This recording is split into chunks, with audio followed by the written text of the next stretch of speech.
ngrasakake nek anggep ngedekake dhewe tekamurkan.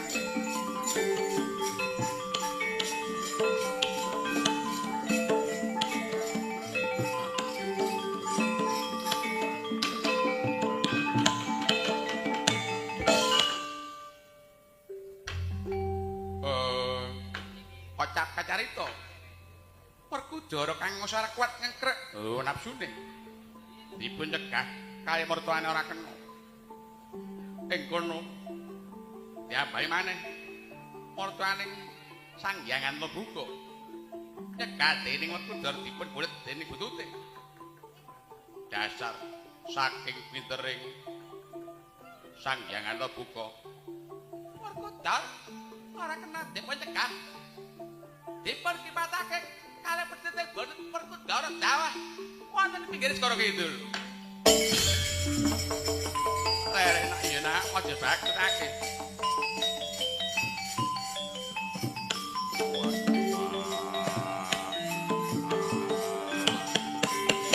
Woi. Werkudara jadi pancet enak.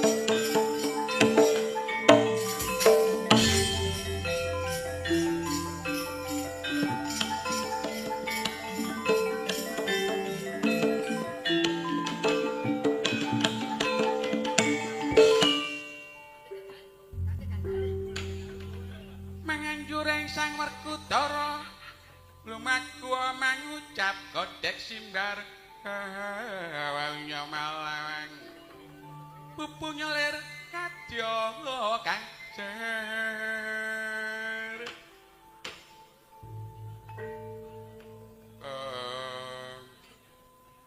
wah ora ngerti sangkan siki pataki mertua kula kadut nganti tiba ning pinggir